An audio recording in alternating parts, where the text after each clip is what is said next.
Hello there, and welcome back to Four Times in a Podcast. You join us on the 25th of August, and we're less than 24 hours away from a massive point in Celtic season as they'll kick off in Kazakhstan against Kairat Almaty. The tie is in the balance after a 0-0 draw at Celtic Park, so we're going to give you a wee preview on that. I know the game's less than 24 hours away. This isn't going to be a long episode. It's myself, Darren, here with Andy and Danny, so we'll touch on that, but we'll have a quick talk about the Livingston game as well that happened on Saturday. Celtic were held till half time, but then did come out inspired by Benji Nygren and won the game 3-0 in the end, so proved that playing that game worked well. Celtic now go into the first derby of the season, top of the league, and I'm sure we'll discuss that at length later in the week. Obviously a busy week for Celtic. So Andy, I'll come with you. We'll start with that Livingston game. I nearly crashed my motor when I was driving. I heard on the radio that there was, I think it was 8 changes and Liam Scales was captain on Saturday, but as I said, after a frustrating sort of first half, which you can get against Livingston, Nygren especially came out in the second half and looked like a man possessed, got his 2 goals, and then obviously Johnny Kenny rounded it off. I think you're spot on.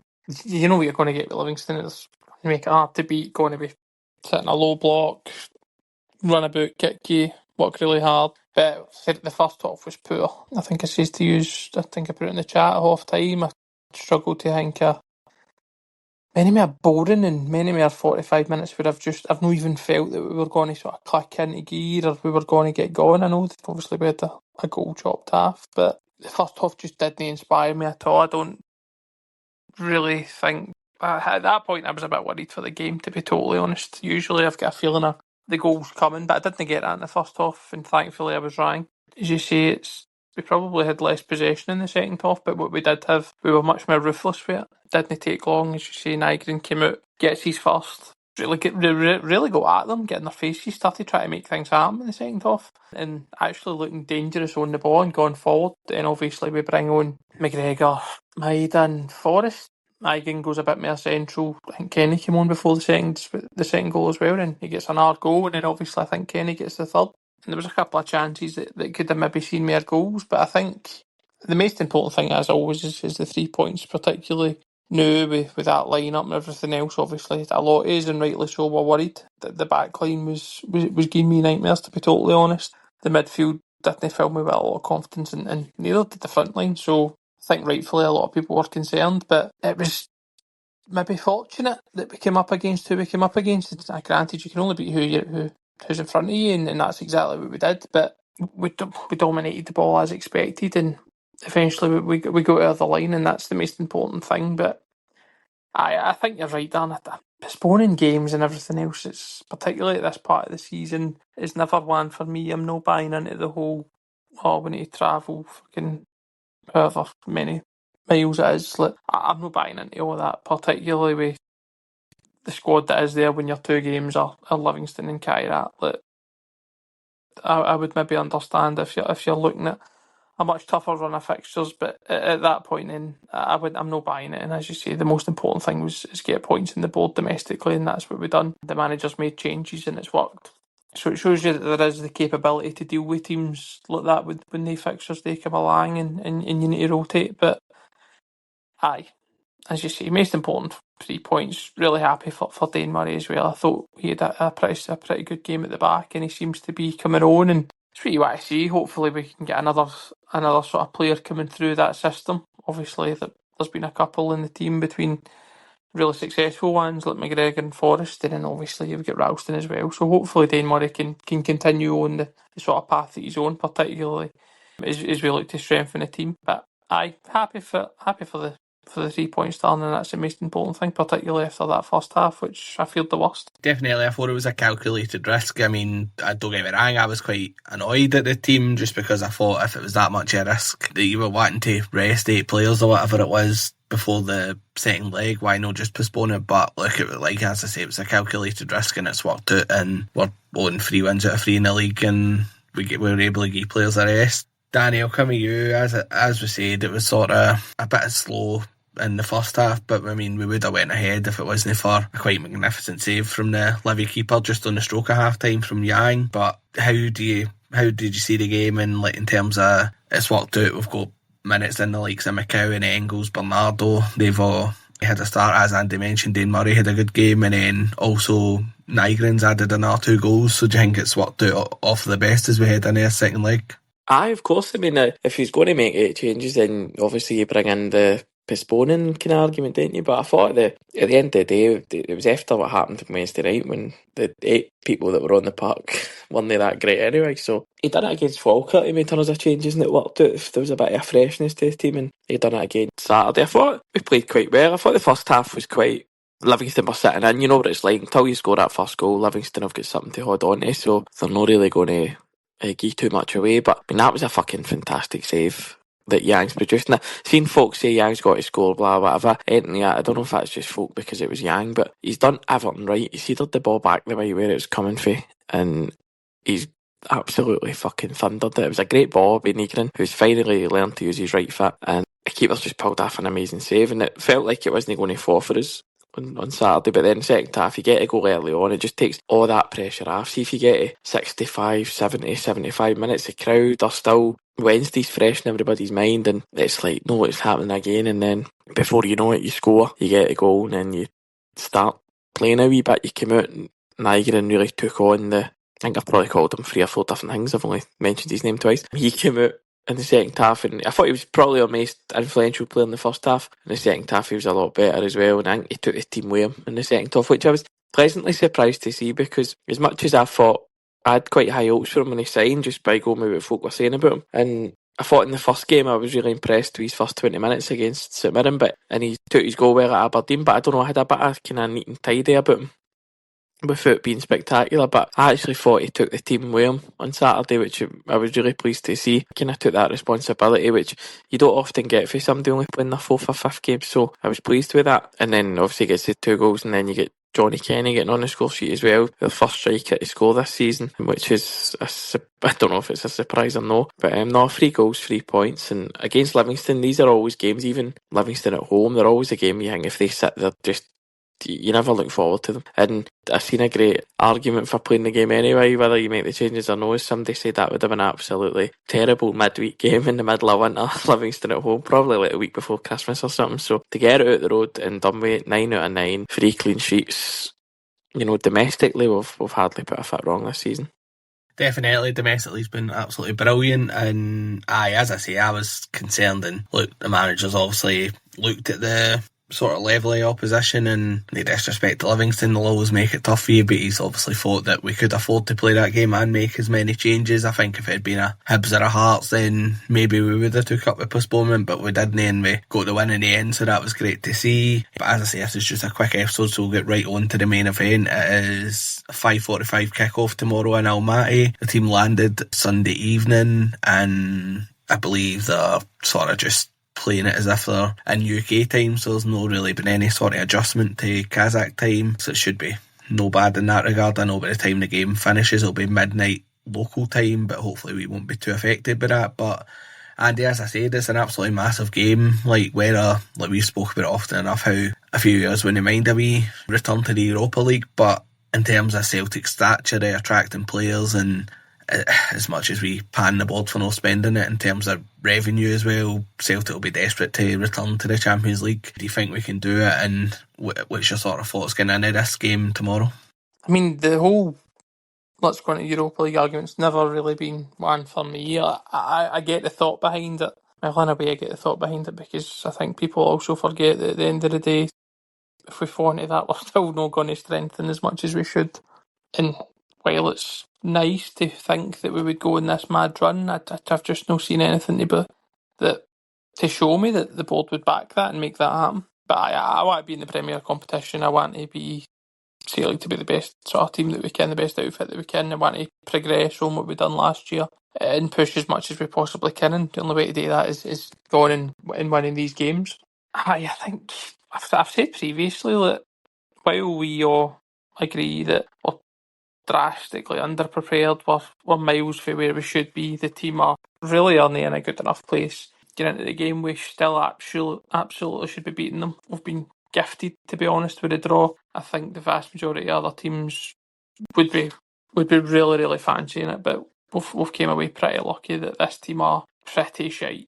I don't think there's any getting away with that. All they done last week was that they were organised and worked hard, but through our own failings and being an afty and whatever fucking else you want to say, like, we couldn't break them down. I'm hoping that our 90 minutes and our 180 minutes, no, the second sort of 90, and with the urgency that's been created and with everything else, that changes. And you see, we've absolutely still got it there. Possible to beat a team like this and beat a team who might sort of make themselves hard to break down. You've seen that with the second half against Livingston when like Nygren sort of takes it on himself to go and do that. And there is players absolutely in the team who can do that and who will create chances. And there's players in there who have done it for us before, and you'd fancy them to be able to do it again. And I think I'm not overly worried about it. I think we will go and I think we will win. But again, that doesn't take away from the anger that I've expressed and we've all expressed about, as I said, how unprepared we are. It shouldn't even be a question. We should be going to the away leg now, pretty comfortable, and we should be looking to make changes. But unfortunately, we've not put ourselves in that position. But I'm not overly worried, Darren, to be totally honest about it. I think we'll probably revert more or less to the team that started against them in the first leg in terms of sort of Tierney coming back in. You would imagine Carter Vickers coming back in, Hatate, Maeda. I'm not sure in terms of what he'll do with maybe Forrest and the sort of, and obviously I know Nygren started out right against Livingston, and then the minute we made the change, he went back to sort of playing in the midfield. I'm not sure, but I wouldn't say I'm too worried. I think the interesting one will be what he does up front. Obviously, he just started the home game. Yamada starts against Livingston, then comes off, and Kenny gets the goal. So I think it could be any of them. I think there'll probably be an argument for most of them. And to be entirely honest, I'm not sure who's the best option out of the three of them. Or given how this transfer window and how things have started this season, it might be Osmond. Who knows? But I'd like to think it should be fairly comfortable and it shouldn't be too much nail biting and shiting ourselves that we make an arse see it and do it and strip it down. But I will never say never with Celtic in Europe. But I'm fairly confident, just purely down to the complete lack of any sort of quality I've seen for them.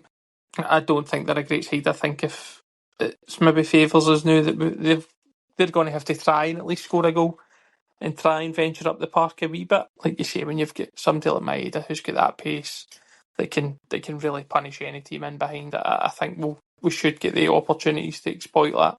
And when you've got guys like Hatate and Nygren, they'll always look for that pass and always look to sort of get us in behind. So I'm reasonably confident that we'll score a couple of goals and get the tie undone. I think last week on here, even in the sort of ranting and raving that Oya's done, a few, including myself, says I still expect us to qualify. Like, I think that, as you say, I think this team are pretty poor. Like, as much as they had a few pop shots and a goal disallowed, they didn't. Schmeichel didn't have a save to make, didn't have a shot on target. So I think the onus will probably be on them to come out a bit more, which should, in theory, help us. But Danny, I'll bring you in. What's your sort of thoughts on it? I know, the 3 times we've played Kazakh opposition against Karagandhi and then Astana twice. We've qualified all 3 times, but interestingly, we've never actually won over in Kazakhstan. Are you expecting us to turn that around tomorrow? And what would your sort of lineup be? Obviously, as much as most of the changes on Saturday were chosen by Brendan, like he chose to make the changes. There was obviously news that Adam Ida was carrying a slight knock. I know he did travel with the team, but if he was to miss it, would it be as simple as putting Maeda through the middle, or do you go a curveball at Johnny Kenny? I don't know if he does fit, is he? I know he travelled, but I think he might go Maeda through the middle with Forrest and Yang either side of him. He might bring Engels in, playing the Grenif or Nygren off the right. I think he might do that and play Yang on the left. Because as much as Yang does frustrate, he might be good at keeping the ball for us tomorrow night, running, keep taking us up the park. I don't know too much about where else need to be. I think the team picks itself. I don't think he'll bring anybody else in. But to be honest, Kenny's never really showed me, and neither's Yamada. I thought again on Saturday. I only really seen the first half and then I seen highlights of the second half, so I can't really fully comment on Yamada, but I just thought he looked. I think it was somebody else that said it on our podcast, but he doesn't seem to know where he needs to be on the pitch at any time, and it's a bit worrying that, but it's not really something we can be putting up with tomorrow. Kenny's just never really impressed me. I don't think he puts himself out enough. But, he did take his goal well on Saturday, to be fair to him. So, out of all the three strikers, he has a one-on for him, if you can call it that. But I think he'll play Maeda through the middle with Yang and Negren and bring Engels in. Because I think Engels I don't know, Penny seems to drop for Engels in the last few weeks, in my opinion. He seems to be wanting to take Mary a role in the game. Like, I thought last year he was just happy enough at keeping the ball and nice and tidy and, playing his part, and it was a good season. But I don't know, the times that I've seen him this season, he actually wants to take the ball, run with it. Plays with a bit of purpose, and I think his set pieces have been on the money this season so far. I think they'll be big. I think we're better than this team. I think even if we were to repeat, not repeat it, but if we were to play like we did last week and add 10-15% of our performance, I think we would win comfortably. I've just got a fear with this mob, and like, this is a big game for them. It's a huge game for them. They're on the verge of history, and they're at home. It's like, it's like us drawing the first leg away in the last 16 or something against Barcelona, and thinking, well, you get them back to Parkhead and anything can happen, and you'd expect us to turn in a level of performance, and their fans will probably be the same. But I think off their team for last week's missing, I've seen various reports. The boy that's going to Chelsea, he got his cell booked in the last minute and suspended. I think the keeper's out as well. I think I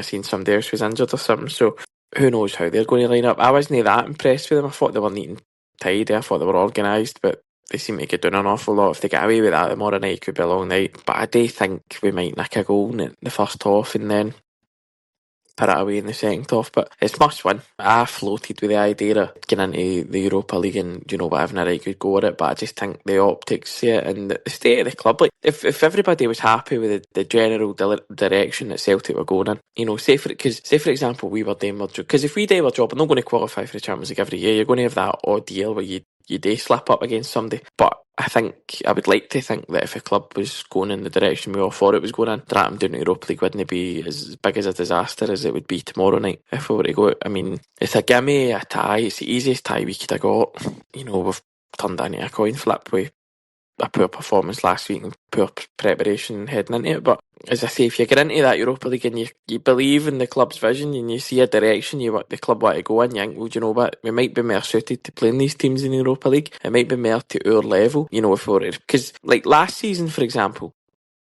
the way we were playing in pre-season and the signings that we made, albeit very, very late in the window, I'd imagine last year the way we were playing we'd have done very well in the Europa League. This year, I'm not too sure.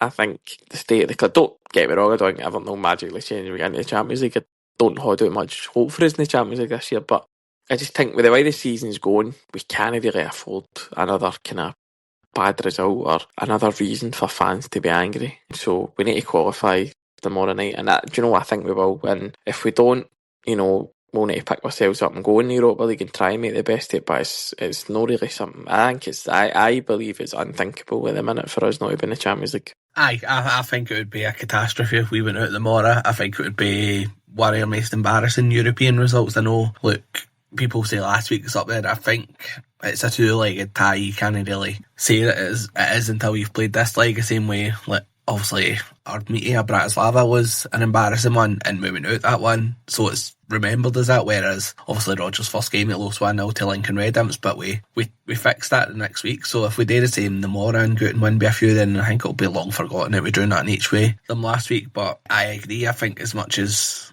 Europa League, because the thing is, if we were to slip in the Europa League, you can't say, we'll be fine in the Europa League after you've just been put out by a Kazakhstan team. Like, it just can't happen. And I think you're right. It would just throw the club in a more disarray between supporters, the board, the manager. Like, it would just be pretty terrible. It'd be a massive hit to revenue as well. But we should be alright. I'm pretty comfortable, especially as you mentioned, they're missing a few players, including that sort of star boy that they have that's going to Chelsea. So I think the first goal is massive tomorrow. See, if we get it, I'm completely sure we'll see it out.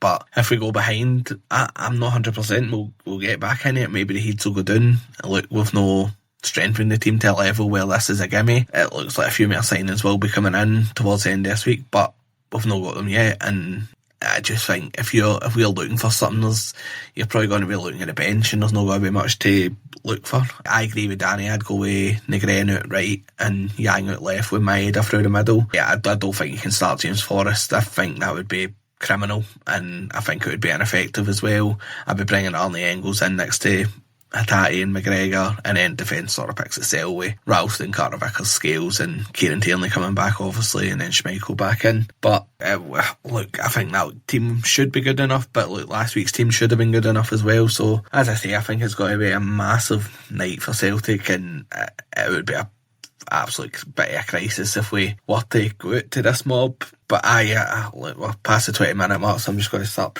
taking predictions. Tony can't be away as the night, but he's went for 1-0. Adam Ida, he obviously fancies him to pass his fitness test and get the goal that will send us to the Champions League. I'm going to be confident. As I say, I'm not 100%, but I think if we get the first goal, we'll be absolutely fine. I'm going to go for 2-0 Celtic, and I think that Dies in Maeda and Luke McCowan off the bench will get the goals. Andy, what's your quick prediction? I'm going to go for a 3-0 win. I think Maeda will get 2 and Arne Engels will get 1. And Danny? I'll say 3-0. I think we'll score midway through the first half. I think it'll be Maeda on the break. He'll get on the end of a cross from Nygren. I think that's 6 way I've pronounced his name, so apologies to everybody. And then in the second half, Maeda will score again, and then I think later on, if he dies fit and he comes on, he'll get the third. But I don't think it'll be pretty. I don't think it'll be free-flowing, but I think we'll just about do enough and get the job done. Crisis averted for at least 3 days at least. Well, there you go, some positive predictions that maybe you wouldn't have expected after last week's show. If you've made it this far, we do appreciate it. We get a lot of good feedback about last week's episode, so thanks for that. Let us know what you think of this one. Probably have a few episodes out this week, this one, and then probably some close to on the whistle reaction tomorrow. Hopefully celebrating Celtic making the league phase, and then obviously we've got a massive derby game coming up on Sunday, and there's, I think, whatever European competition we're in, the draws on Friday, I believe, as well. So lots happening, and maybe a few signings to discuss as well. Who'd have thought it? But thanks very much for taking the time to listen to 4 Times in a Podcast. We do appreciate the support, and we will speak to you later in the week. Hail, hail.